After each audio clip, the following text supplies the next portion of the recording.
G'day, my name's Miss T and I'm a forester, and today I'm going to tell you about the difference between a physical change and a chemical change. And the way we're going to do that is we're going to build a fire.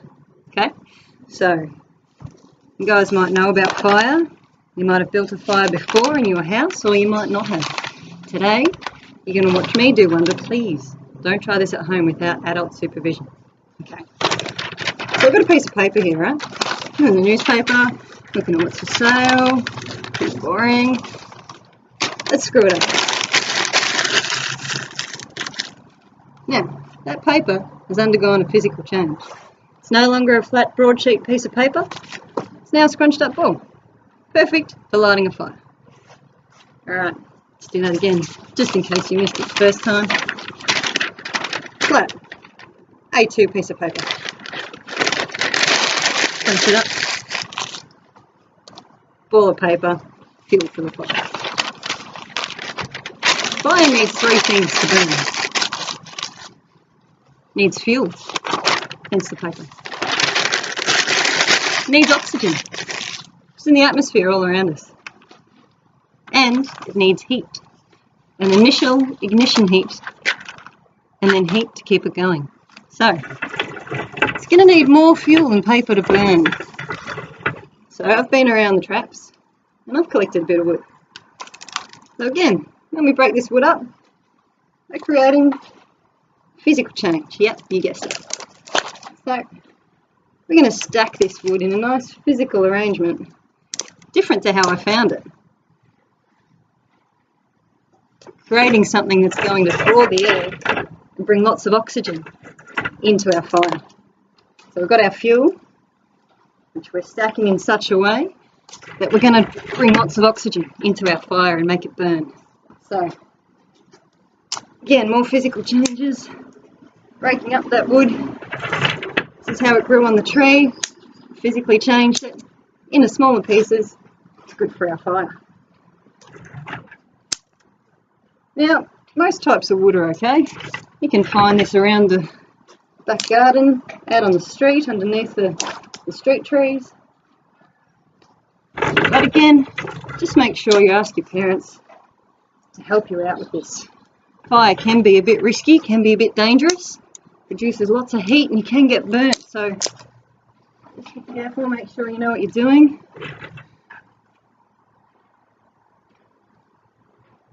But that's also why we love fire. Helps us cook things, which is a chemical change. Helps us warm up, turning our cold hands into warm hands, which is a physical change. Toast our marshmallows. So that is another chemical change. Once you get that little crispy charcoal bit on the outside of your marshmallow, it has chemically changed. It's no longer a soft, sugary ball of fluff.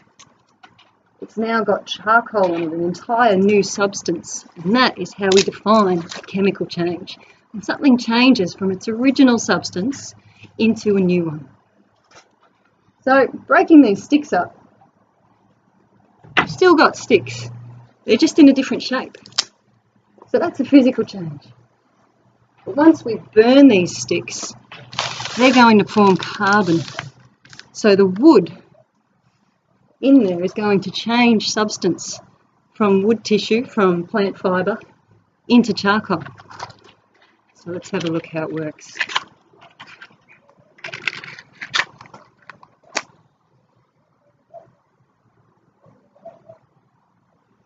And I'll bring you closer in just a minute. So I'm adding heat to our fuel. We've got oxygen coming in from the atmosphere around it. And you can see now that that fire is starting to take shape. So flames are going to change the chemical compound of the wood. It's a chemical change, okay? It happens pretty fast. You can already start to see some smoke coming up. Smoke is a byproduct of the chemical reaction as the wood burns. So Things that alert us to a chemical change can be gas, might be bubbles in an experiment. Bubbles indicate a chemical change. So does the smoke here in this fire. Smoke wasn't there to begin with, was it? It's a new substance.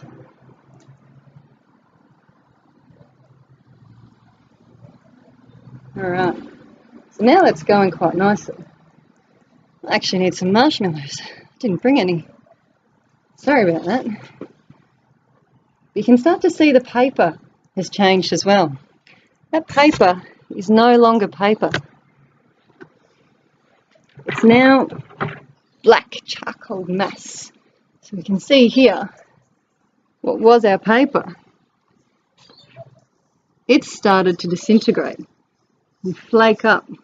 It's turned to ashes, which is carbon as well. Carbon and nitrogen are being released. You can see there that stick has changed colour. It's gone white here. It's really hot. You can see it's glowing red.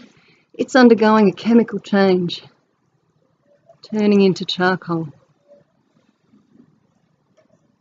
So as things change in temperature, they change in colour. And colour is another indicator, change in colour, of a chemical change. So look for changes in colour. Look for changes in new substances, things like gases, smoke, things that are new, things that haven't just changed shape, things that are a completely different new substance, and that is a chemical change. So if your ice cream melts, you can put it back in the freezer and you get ice cream again. It's only undergone a physical change. It's melted and then it's able to refreeze in the freezer again. But if you were to cook your ice cream, it would be different. It would undergo a chemical process and change altogether. So there are some things that we can do to substances that create physical changes. There are some things we can do that create chemical changes. You can see here now, this stick is black on the outside. It's undergone chemical change into charcoal. And I've got one that I prepared earlier for you over here.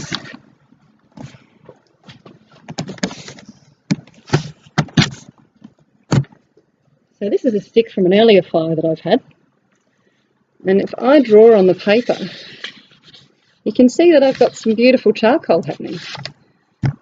I can actually draw with the charcoal, which you might have done yourself before. Or if you do art, you might like to use charcoal to draw lots of pretty pictures. Hey.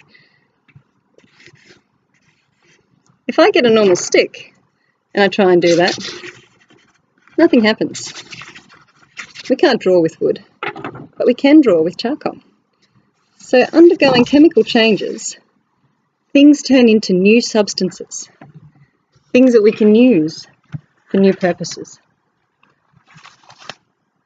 So remember, physical change changes the way something looks, changes the way something appears to you, or it might be that it's a different state, like ice melting into water. It's still water, or your ice cream melting, still ice cream. But if something undergoes a chemical change, either through burning, like wood, turning into charcoal, then it's a chemical change. And we've created an entire new substance. So again, if you want to play with fire, ask your parents. Don't try this at home. But just remember, anything that burns turns into charcoal, it's undergone a chemical change. So next time Mum burns a dinner, that's a chemical change. Thanks.